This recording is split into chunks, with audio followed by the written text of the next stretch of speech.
Chapter 2, Lily. My hands are still shaking even thought it's been almost 2 hours since I ran into Atlas. I cannot tell if I am shaking because I am flustered or because I've been too busy to eat since I walked into the door. I've been barely had 5 seconds of peace to go to process what happened this morning, much less eat the breakfast I bought with me. Did that actually just happen? I really ask Atlas a series of questions so awkward I'll be notified well into next year. He didn't seem awkward, thought he seemed very happy to see me, and then when he hugged me, it felt like a part of me that had been dormant suddenly sprang to life.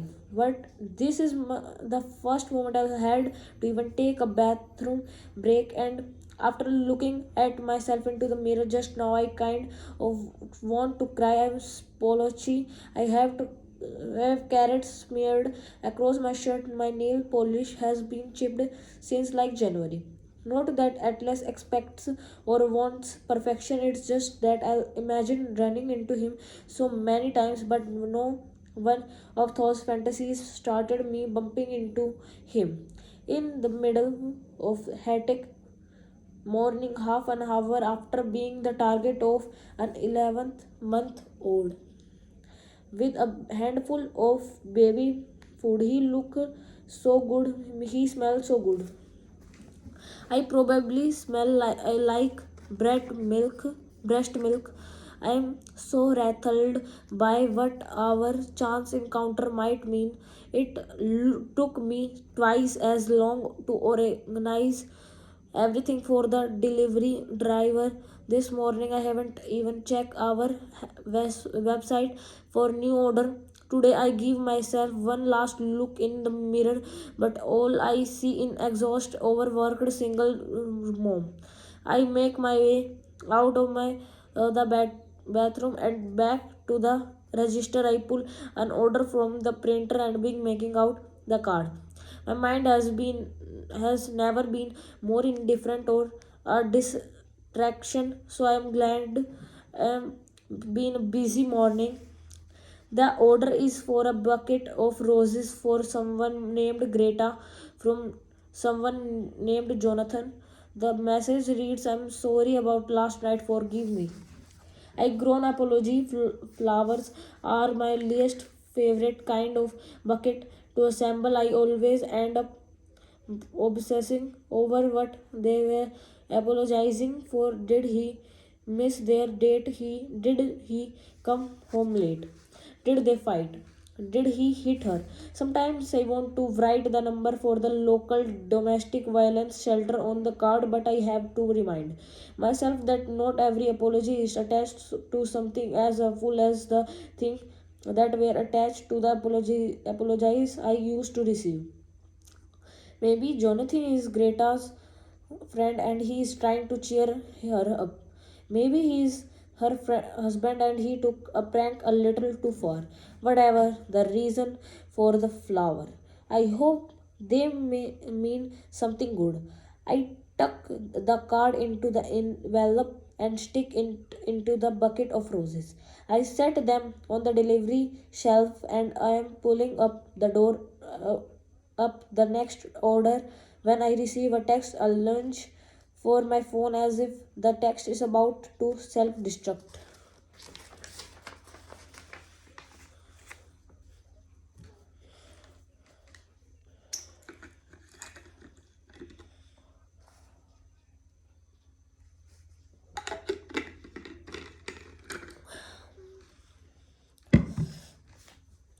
And I only have 3 seconds to read it. I shrink when I look at the screen. It's not from Atlas but rather from Riley. Can she eat French fries? I shoot a quick response, soft ones. I drop my phone into the counter with a third. I do not like for her to have French fries too often, but Riley only has her 1 to 2 days a week, so I try to make sure she gets more nutritious food when she is with me. It was nice not thinking about Riley for a few minutes, but his text has reminded me that he exists, and as long as he exists, I fear that any type of relationship or even a friendship between me and Atlas cannot exist. How will Riley take it if I start seeing Atlas? How could would we act if they ever had to be around each other?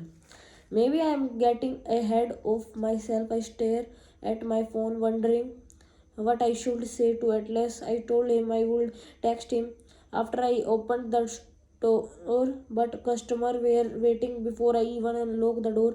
And now that Riley has texted, gone, and remembered, Riley exists in the scenario too much, too, which makes me hesitant to text Atlas at all. The front door opened and my employee Lucy finally walked in. She always seems so put together even when I can tell she's in bad mood. Good morning, Lucy. She flicks hair out of her eyes and sets her purse on the counter with a cig. It is Lucy isn't at her friend list.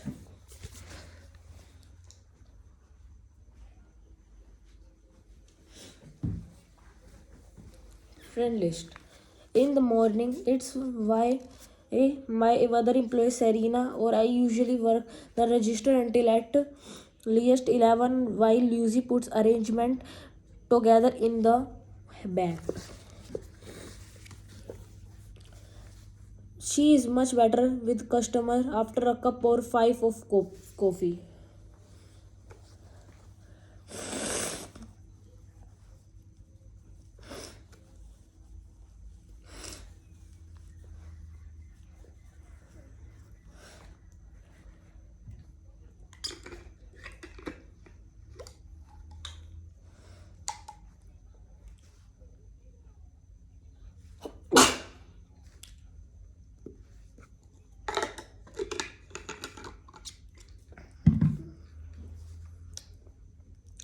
I just found out our place card never arrived because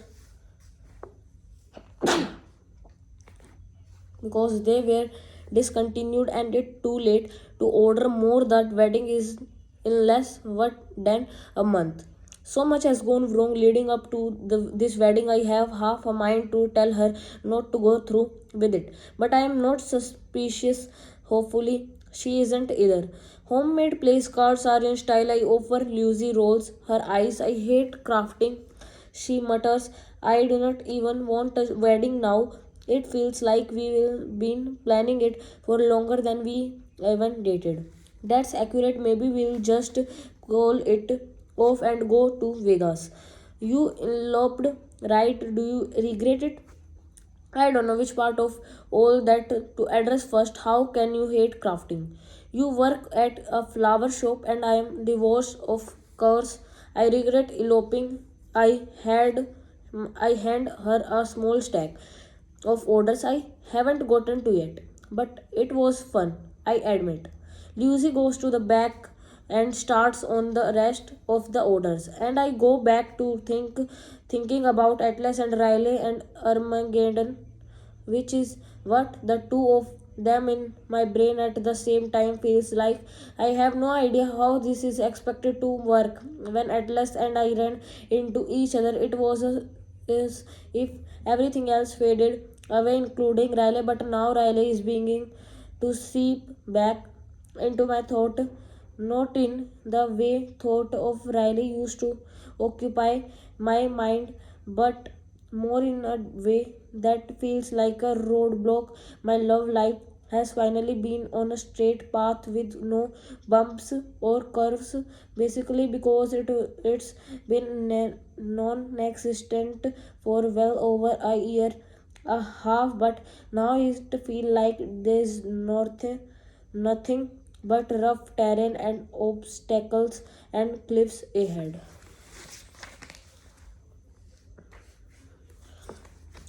It's is it worth it? Of course, Atlas is worth it, but are we worth it? Is our potentially becoming a thing worth the stress it would inevitably bring to all the other areas of my life.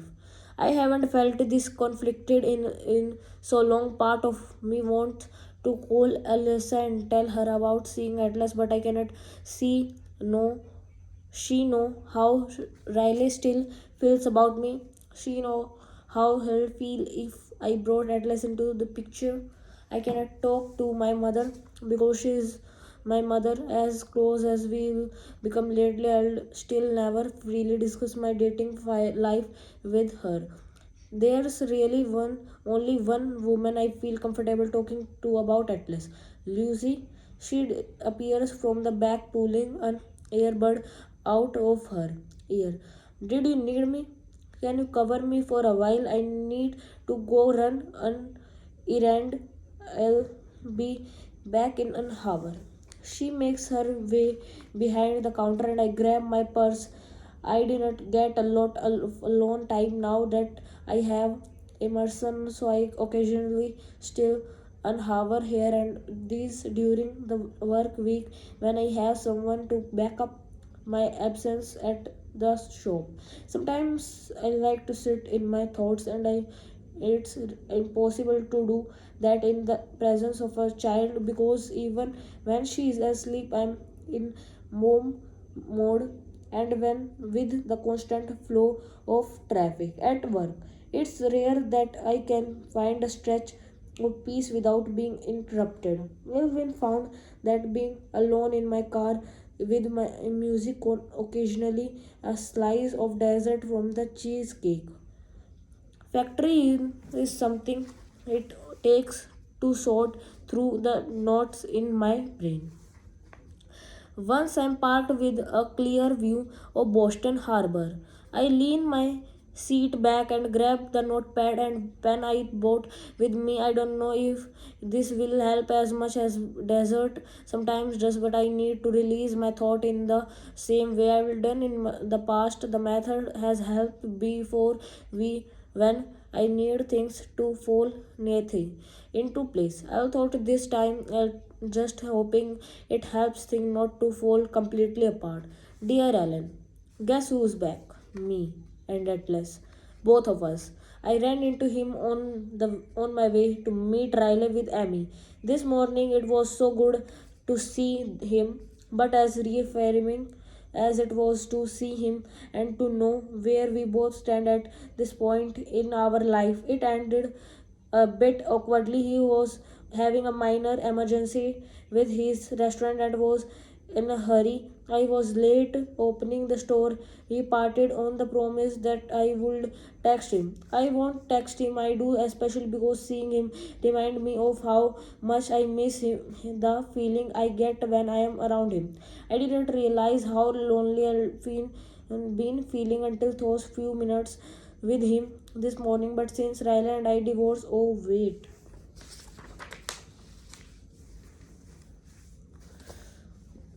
Wow, I haven't told you about the divorce. It's been away too long since I am writing to you. Let me back up. I decided my separation from Riley should be permanent after giving birth or to Amy.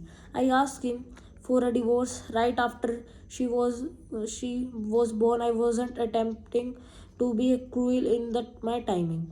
I just didn't know which choice I was going to make until I held her in my arms and knew with every fiber of my being that I would do whatever it took to break the cycle of abuse. Yes, asking for a divorce hurt. Yes, I was heartbroken, but no, I didn't regret it. My choice helped me realize that sometimes the hardest decision a person can make will most likely lead to the best outcomes. I cannot I can't lie and say I do not miss him because I do. I miss what we sometimes where I miss the family could have been for Emerson, but I know I made the right decision even thought I sometimes I get overwhelmed by the weight of it. It's difficult because I still have to interact with Riley. He still possesses all the good qualities I feel in love with. and now that I am no longer in a relationship with him. It's rare I see in a negative side that ultimately ended our marriage. I think that has to do with the fact that he is on his best behavior. He had to be agreeable and not put up to much of a fight because he knew I could have reported him for all the incident or domestic violence I experienced at his hand. He could have lost a lot more than his wife. So when it came to the custody arrangement, things were more amiable than I expected them to be. That may have been more because I put up less of a fight. Then he died. My lawyer was very straightforward when I said I wanted sole custody unless I was willing to drag the dirtiest part of our broke bottom into the courtroom. There wasn't much I could do. The parent Riley from getting visit with Emerson, and even if I were to bring up the domestic violence, my lawyer said it's very rare that a willing, successful father without a record who provides financial success financial report will have any sort of right removed. I was looking at two options. I could choose to press charges and drag his through the court and only to be meet with all very possible joint custody arrangement, or I could attempt to work agreement out with Riley that would satisfy us both while preserving our parenting relationship. I guess you could say we came to compromise, even thought there isn't an agreement in the word that would make me feel comfortable with sending my daughter off with someone I know possess a temper, but all I can do this choosing the lesser of two evils when it came to custody and hope that Amy never sees that side of him. I want Amy to bond with her father. I will never wanted to keep her from him. I just want to ensure she is safe, which is why I begged Riley to agree to day visit for the first couple of years. I never told him outright. It's been because I don't know what that I fully trust him with her. I think I might have blamed it on my breastfeeding situation and the fact that he is on call all the time. But deep down, I am sure he knows why I never wanted to her to stay with him overnight. The past abuse is something we do not talk about.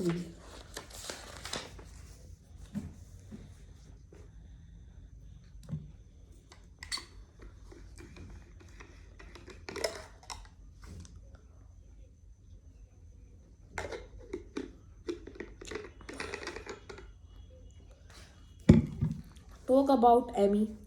We talk about work. We plaster on smiles when we are in the presence of our daughter.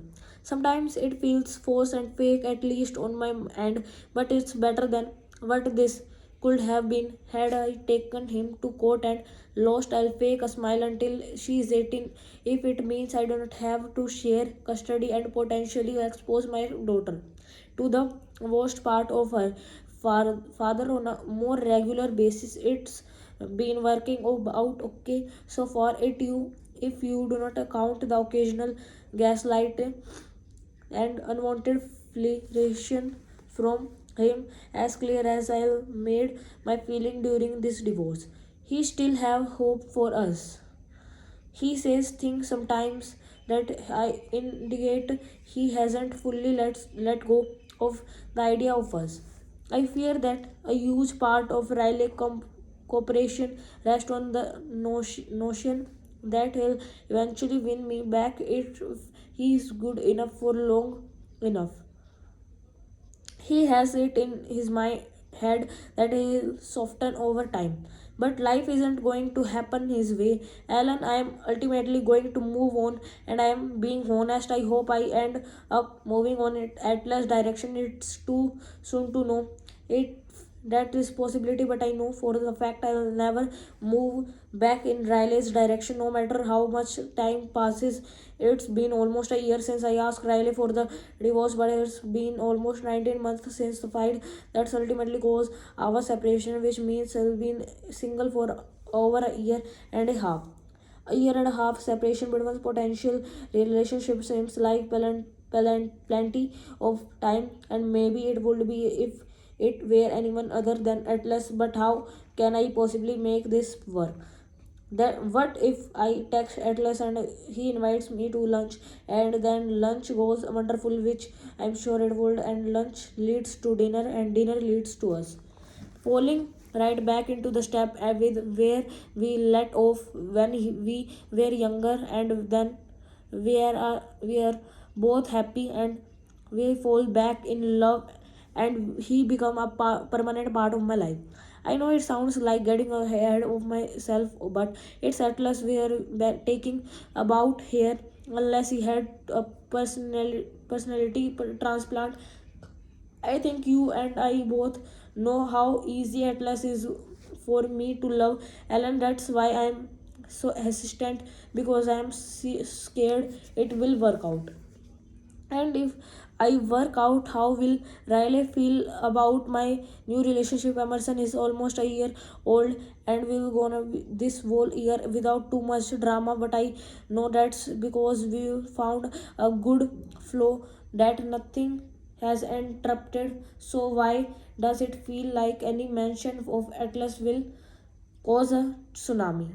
Not the type deserves the concern I am currently feeling over this situation, but he was potential to make my dating life a living hell. Why does Riley still occupy an entire wall in my many layer of thoughts? So that's what it feels like, as if these wonderful things happen, but as they start to sink in, they eventually reach a part of me that he is still making decisions based on Riley and his potential reaction. His reaction are what I fear the most. I want to hope that he would not be jealous, but he will be if I start dating. At least will make it difficult for everyone. Even thought I know divorce was the right choice, there are still consequences to the choice, and one of those consequences is that Riley will always look at Atlas like he's sitting is the thing that broke up our marriage. Riley is the father of my daughter. No matter what man comes and goes in my life from this point forward, Riley is the one constant that I'll always have to peace if I want the most peaceful experience of my daughter. And if Atlas Corrigan is back in my life, Riley will never be appeased. I will you could be tell me what a decision to make. I sacrifice what I know will make me happy for the sake of avoiding the inevitable disruption Atlas presence would cause? Or will I always have an Atlas shaped hole in my heart unless I allow him to fill it? He is expecting me to text him, but I think I need more time to process this. I do not even know what to say to him. I do not know what to do. I'll let you know if I figure it out, Lily.